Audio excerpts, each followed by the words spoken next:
I just like coming here on Fridays and everyone just being here who all supports Christ, and we can all share something in common in this world that we have today.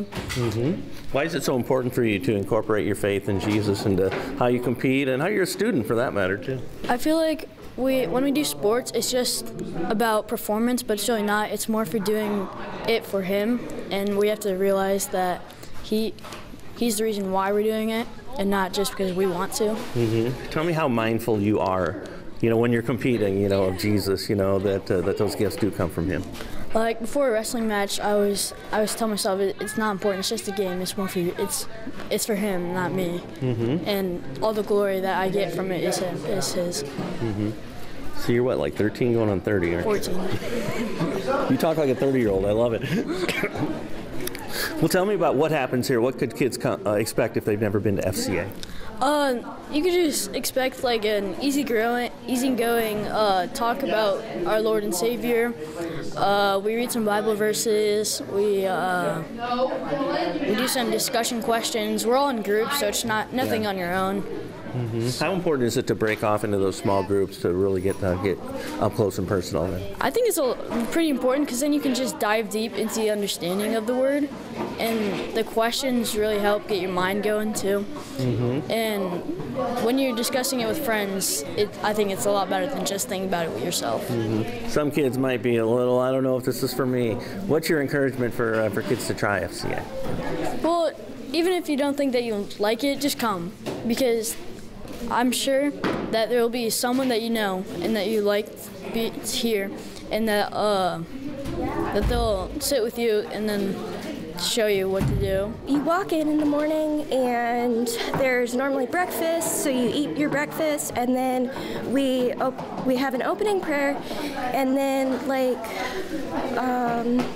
we'll normally do like a lesson where there's a verse behind it. We'll read from the Bible, and then there's sometimes we'll play games and stuff, and then we'll close it out, and then it's pretty much done. And sometimes we'll play games, and it's really fun. And you get to lead, right? I mean, tell me about that for you. How exciting that is, and how fun it is to even prepare to teach in front of your peers. Oh yeah, it's a one-of-a-kind experience, to be honest.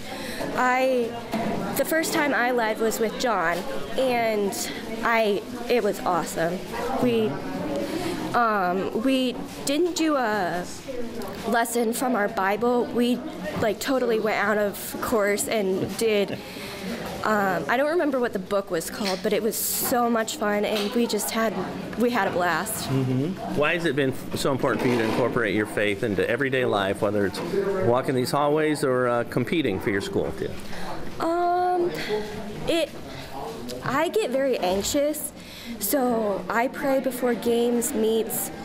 Even when I go up to bat for softball, I'm always thinking, "Dear God, please help me get a good hit so we can play." And I'm always just praying for Jesus and making sure that I stay in my faith. And when we lose, I make sure to thank God for every time I get to play. Very good. And we always ask, what's your encouragement for kids who might be a little scared of what happens in FCA? Just go for it. There's no really just go for it. You can't go wrong with coming to FCA. I didn't go 6th grade because I had no idea what it was I didn't even know this was a thing. My 7th grade year, I came here. I'm going to do this all the way through high school and probably through college. And then hopefully after I graduate college, I'll be able to do something like Jeff does, where I can come in here and teach kids my age, teach kids about Jesus, and just preach the gospel.